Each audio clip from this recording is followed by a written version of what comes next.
ದಾಂಡೇಲಿಯ West Coast ಕಾಗದ ಕಾರ್ಖಾನೆಯಿಂದ 4.5 ಲಕ್ಷ ರೂಪಾಯಿ ವೆಚ್ಚದಲ್ಲಿ ವಿಶೇಷ ಚೇತನರಿಗೆ ತ್ರಿಚಕ್ರ ವಾಹನಗಳ ವಿತರಣೆ.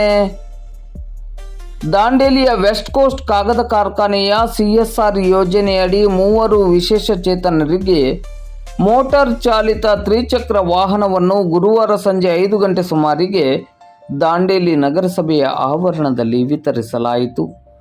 ಶಾಸಕರು ಹಾಗೂ ರಾಜ್ಯ ಆಡಳಿತ ಸುಧಾರಣಾ ಆಯೋಗದ ಅಧ್ಯಕ್ಷರಾದ RV ದೇಶಪಾಂಡೆ ಅವರು ವೆಸ್ಟ್ ಕೋಸ್ಟ್ ಕಾಗದ ಕಾರ್ಖಾನೆಯ ಕಾರ್ಯನಿರ್ವಾಹಕ ನಿರ್ದೇಶಕರಾದ ರಾಜೇಂದ್ರ ಜೈನ್ ಅವರ ಜೊತೆಗೂಡಿ ವಿತರಿಸಿದರು.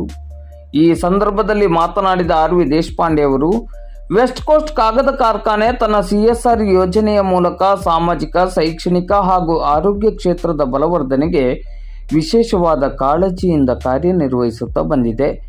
ರಾಜೇಂದ್ರ ಜೈನ್ ಅವರ ನೇತೃತ್ವದಲ್ಲಿ ಕಾಗದ ಕಾರ್ಖಾನೆ ದಾಂಡೇಲಿ ಹಾಗೂ ದಾಂಡೇಲಿಯ ಸುತ್ತಮುತ್ತಲ ಶೈಕ್ಷಣಿಕ, ಸಾಮಾಜಿಕ ಮತ್ತು ಆರೋಗ್ಯ ಕ್ಷೇತ್ರಕ್ಕೆ ತನ್ನದೇ ಆದ ರೀತಿಯಲ್ಲಿ ಕೊಡುಗೆಯನ್ನು ನೀಡುತ್ತಾ ಬಂದಿದೆ. ವಿಶೇಷ ಚೇತನರಿಗೆ ಮೋಟಾರ್ ಚಾಲಿತ ತ್ರಿಚಕ್ರ ವಾಹನಗಳನ್ನು ವಿತರಿಸುವ ಮೂಲಕ ನಿಜವಾದ ಮಾನವೀಯ ಸೇವೆಯನ್ನು ವೆಸ್ಟ್ ಕೋಸ್ಟ್ ಕಾಗದ ಕಾರ್ಖಾನೆ ಮಾಡಿದೆ ಎಂದರು. ವೆಸ್ಟ್ ಕೋಸ್ಟ್ ಕಾಗದ ಕಾರ್ಖಾನೆಯ ಕಾರ್ಯನಿರ್ವಾಹಕ ನಿರ್ದೇಶಕರಾದ ರಾಜೇಂದ್ರ ಜೈನ್ ಅವರು, ಕಾಗದ ಕಾರ್ಖಾನೆ ತನ್ನ CSR ಯೋಜನೆಯ ಮೂಲಕ ಅನೇಕ ಜನಪರ ಹಾಗೂ ಸಾಮಾಜಿಕ ಸೇವಾ ಕಾರ್ಯಗಳನ್ನು ಮಾಡುತ್ತಾ ಬಂದಿದೆ. ಅದು ನಮ್ಮ ಕಾರ್ಖಾನೆಯ ಬದ್ಧತೆಯೂ ಹೌದು. ಈ ಕಾರ್ಯ ನಿರಂತರವಾಗಿ ಮುಂದುವರಿಯಲಿದೆ ಎಂದರು.